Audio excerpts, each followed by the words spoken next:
اللہ تعالیٰ کی ذات بڑی ہے اور تکبر اسی ذات کو جچتا ہے جو ذات بڑی ہے۔ اس نے کیا بڑا بننا جو اپنی حقیقت سے آشنا نہیں۔ پہلے یہ قطرہ ناپاک تھا، اللہ تعالیٰ نے اس ناپاک قطرے سے اسے خوبصورت انسان بنا دیا، اور ایسا خوبصورت بنایا کہ ہر کوئی اس سے پیار کرتا ہے۔ بچہ بچہ ہوتا ہے، کافر کا ہو، مسلمان کا ہو، غریب کا ہو، امیر کا ہو، ہر ایک کو پیارا لگتا ہے۔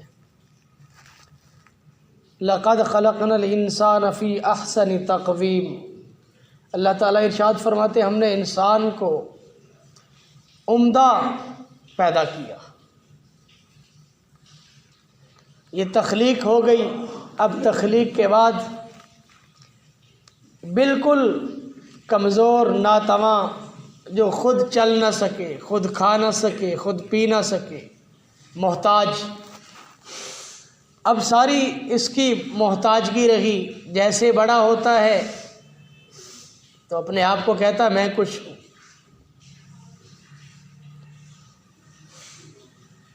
وَلَا تَمْشِ فِي الْأَرْضِ مَرَحًا، زمین پر اکڑ کر نہ چل۔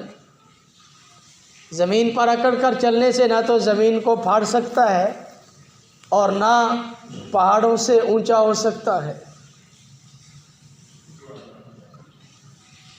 فرعون نے کہا انا ربکم الاعلی، میں سب سے بلند رب ہوں، سب سے بڑا رب ہوں۔ پانی کی ڈبکیوں نے اسے ہلاک کر دیا۔ ساری فرعونیت جیسے پانی میں گیا، ساری کی ساری اس کی فرعونیت نکل گئی۔ اللہ تعالیٰ کی ذات عالی کو بڑائی جچتی ہے، وہ بڑا ہے، اور جو خود حقیر ہو اس نے کیا بڑا بننا، جسے مرتے ہی میت کہہ دیا جائے۔ میری اگر ابھی موت آ جائے تو لوگ کہیں گے یہ میت پڑی ہے، اس کو جلدی غسل دو،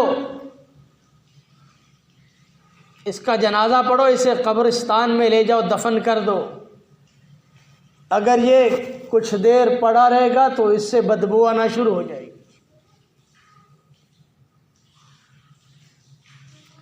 جو اپنے آپ کو تھوڑی دیر پہلے بڑا سمجھ رہا تھا، میں بڑا چودھری، میں بڑا خان، اور میں بڑا وڈیرا، اور میں بڑا وزیر، بڑا جرنیل ہوں، میں بڑے عہدے پر ہوں، بڑا ذمہ دار ہوں، بڑا تاجر ہوں، بڑے کارخانے میری بڑی عمدہ گاڑیاں ہیں، بڑا سٹیٹس سمجھتا ہے۔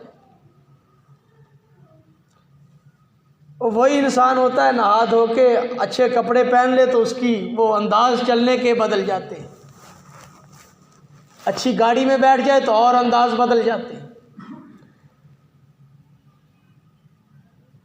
اچھا گھر بنا لے، انسان وہی ہوتا ہے۔ ہم اپنی آنکھوں سے یہ روزمرہ دیکھ رہے ہیں،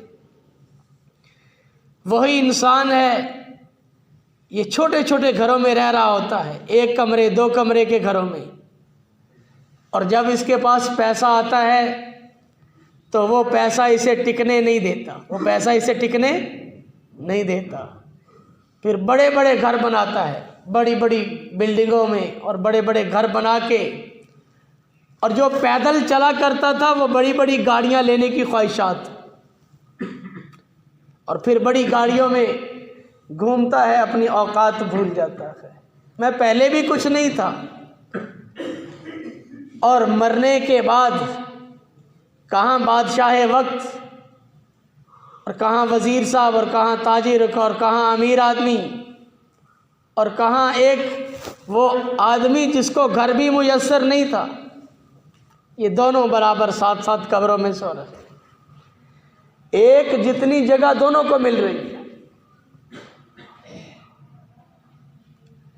یہ نہیں کہ بڑے آدمی کو بہت بڑی قبر کھود کے ڈالا جا رہا ہے، نہیں، وہی جگہ ہے.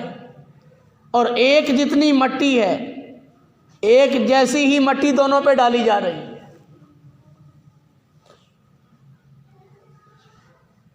جس نے قبر کے گڑھے میں جانا ہو وہ تکبر کیسے کر سکتا ہے؟ کیسے اپنے آپ کو بڑا سمجھ سکتا ہے؟ لیکن جب تک اس کے پاس کچھ ہے اسے بات سمجھ نہیں آتی.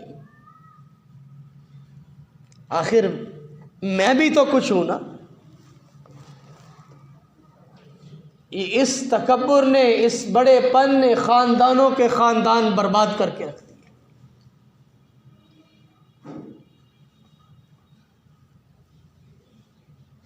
اسی انا نے کہ میری بات، میرا حکم، میرا کہنا اور مجھے اہمیت دینا.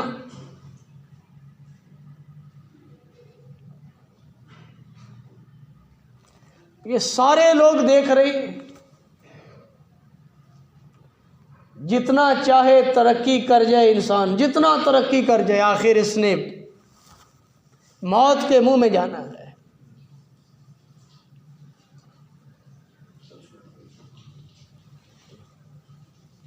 کہاں آگے پیچھے گاڑیاں اور کہاں سلیوٹ اور کہاں سارا کچھ. کتنے بڑے بڑے جرنیل چلے گئے جو ہم نے اپنی آنکھوں سے اپنے جرنیل دیکھے، اور کتنے بڑے بڑے ہم نے بادشاہ دیکھے، وزیر دیکھے. ہماری آنکھوں کے سامنے کتنے ملکوں کے بادشاہ. ابو ظبی کا بادشاہ فوت ہو گیا، سعودیہ کا فوت ہو گیا، پاکستان کا جرنیل چلا گیا. جب تک صحت ہے تو ایک ہوس ہے بس، اور اس ہوس میں سارے مبتلا ہیں. اکٹھا کر لو، اکٹھا کر لو، جمع کر لو، جمع کر لو.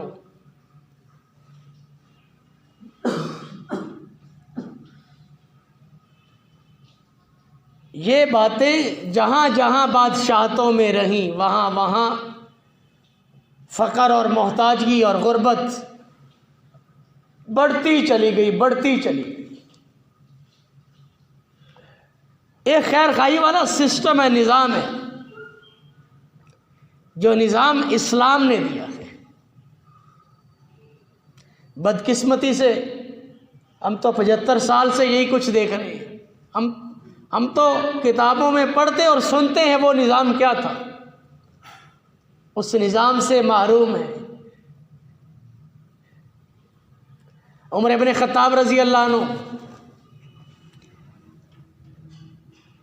22 لاکھ مربع میل پہ خلافت ہے،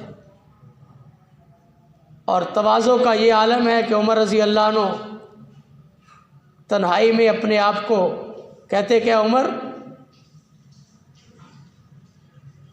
تجھے تو اونٹ چرانے نہیں آتے تھے. ایک مرتبہ اعلان کرا دیا، سب کو جمع کر لیا مسجد میں. جب لوگ جمع ہو گئے تو فرمانے لگے، مجھے میرے ابا اور میری پھوپھیاں چند کھجوروں کے عوض میں اونٹ چرانے بھیجتے تھے، اور جب واپس آتا تھا تو اونٹ بھوکے ہوتے تھے اور مجھے تھپڑ پڑتے تھے، اور گھر والے کہتے تھے عمر تو کیا کرے گا، تجھے تو اونٹ چرانے نہیں آتے. اتنی بات کہی اور مجمع چلا گیا. بعض اہل الرائے نے کہا، اے عمر یہ کون سی بات تھی لوگوں کو جمع کیا؟ فرمایا میرے اندر یہ بات آج پیدا ہوئی کہ تو 22 لاکھ مربع میل کا خلیفہ ہے. میں نے کہا لوگوں کو اپنی حقیقت بتا دوں. میں تو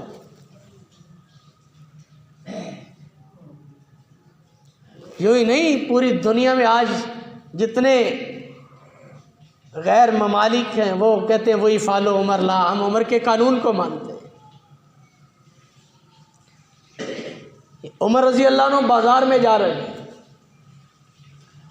بازار میں امیر المؤمنین عمر ابن خطاب ہوں اور بازار میں چل رہے ہیں اور ادھر ادھر نہ دیکھ رہے ہوں، یہ نہیں ہو سکتا. پوری نگاہ ہر چیز پہ عمر رضی اللہ عنہ کی تھی. اپنے آپ میں اتنے کوشاں رہے کہ کسی کا حق نہ مارا جائے. راتوں کو گشت کر رہے ہیں، دن کو پھر رہے ہیں، راتوں کو پھر رہے ہیں. ایک فکر دامن گیر ہے کہ میں امیر بنایا گیا ہوں، یہ میری ذمہ داری ہے.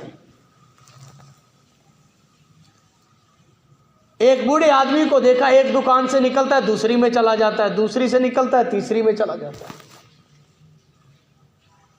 عمر رضی اللہ عنہ اپنے ساتھیوں سے کہنے لگے کہ یہ بوڑھا آدمی ایک دکان سے دوسری دکان میں، دوسری سے تیسری میں جا رہے، کیا مسئلہ ہے اس کو؟ اس بوڑھے آدمی کو بلا دیا.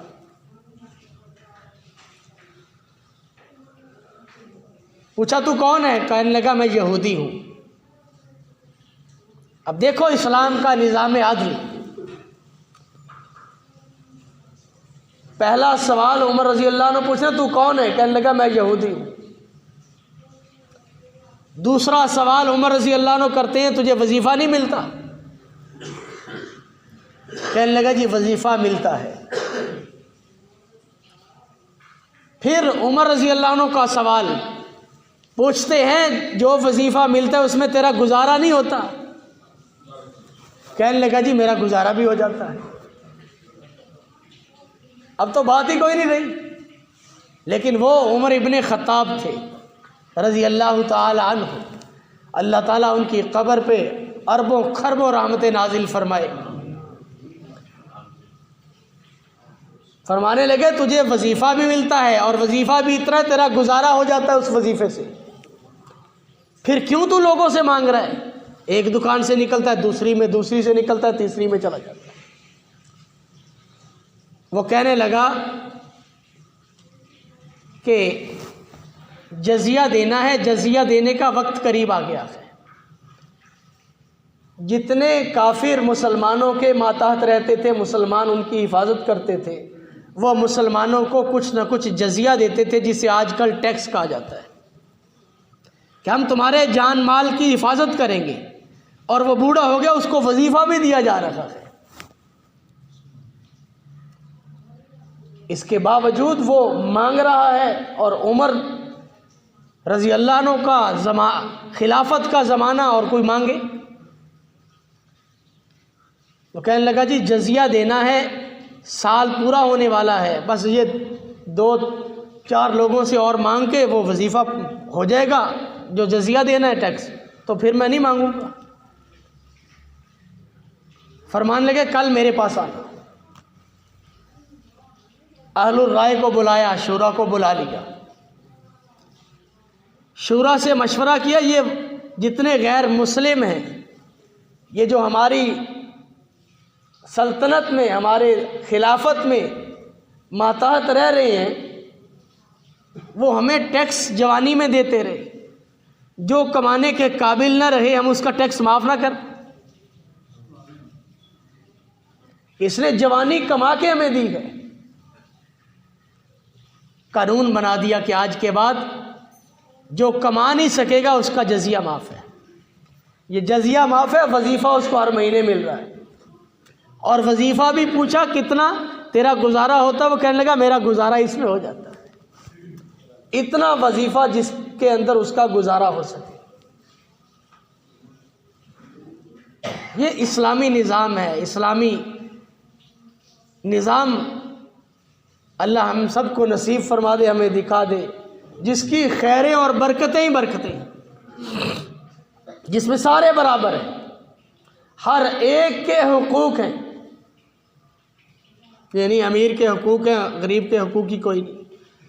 غریب آدمی وہ ہائی کورٹ سے اس کو 6 مہینے تاریخ نہ ملے، اور امیر آدمی کو سپریم کورٹ سے بھی 2 منٹ میں تاریخ ملے.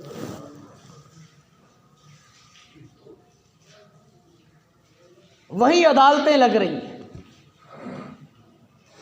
مسجد میں ہی عدالت لگی ہوئی ہے، کوئی خرچہ نہیں. آج اس ملک کا سب سے بڑا خرچہ بیوروکریسی کا ہے. یہ جتنے سرکاری ملازمین ہیں، بڑے بڑے آفیسرز ہیں، ان کی گاڑیوں کے ان کو 1-1 کروڑ کے تو ڈالے دیے ہوئے ہیں. اور پیٹرول الگ ہے، اور ان کے پھر مینٹیننس کے بل الگ ہیں، اور تنخواہیں الگ ہیں. اور ساری مراعات لینے کے بعد اگر کوئی کام چلا جاتا ہے تو اس کا کام بھی بغیر پیسے کے نہیں ہوتا. کیا ملک میں بچے؟ اور پھر یہاں سے لوٹ لوٹ کے سارا مال باہر. جتنے 21-22 اسکیل کے آفیسرز ہیں ان کی نسلیں باہر ہیں. وہ یہاں سے سارا مال بھیج کے آہستہ آہستہ خود بھی بوریا بسترا گول کیا اور باہر چلے گئے. کم از کم ان کی پینشن تو بند ہونی چاہیے. وہ 6 مہینے بعد آتے ہیں، سال بعد آ کے وہ ساری پینشن اکٹھی کر کے لے کے پھر چلے جاتے ہیں. ایسا سارا نظام ہی غلط ہے. تو اللہ تعالیٰ نے ہمیں اسلام دیا ہے اور اسلام کے نظام میں سب کی خیر خواہی ہے. ایک یہودی بھی کسی سے بڑھاپے کی عالم میں مانگ نہیں سکتا. اللہ تعالیٰ ہم سب کو وہ نظام نصیب فرمائے. ہم سارے آخرت کے مسافر ہیں، ہم نے یہاں سے چلے جانا ہے، رہنا نہیں ہے. یہ بات ہمارے اوپر سوار رہے ہر وقت. اور ابھی رمضان بھی قریب ہے. رمضان سے پہلے کچھ ارادہ ہے مسجد والوں کا کہ کچھ شمسی توانائی والی کچھ پلیٹیں لگا لی جائیں. تو اس کے لیے دعا بھی فرمائیں انشاءاللہ. تو اس کے لیے ہم سارے مل جل کے کوشش کریں گے تو کوئی مشکل کام نہیں. کیوں جی؟ کریں گے نا جی. اپنی دعاؤں میں بھی اور اپنے دوست احباب سے بھی یہ بات ان کے سامنے رکھیں کہ بجلی بہت زیادہ مہنگی ہو رہی ہے اور مساجد میں چونکہ پنکھے چلتے ہیں بہت زیادہ اور ایئر کولر چلتے ہیں تو اس کا بل کافی زیادہ بڑھ جاتا ہے. 20,000 اس سے اوپر جائے گا. تو اس لیے ہم اگر یہ کوشش کر لیں گے تو انشاءاللہ امن میں آ جائیں گے. وہ پھر بل تھوڑا سا رہے گا، وہ انشاءاللہ اللہ تعالیٰ کے فضل سے جیسے پہلے نظام چل رہا ہے، پہلے بھی لوگوں کے تعاون سے چل رہا ہے اور آئندہ بھی ایسے ہی چلے گا.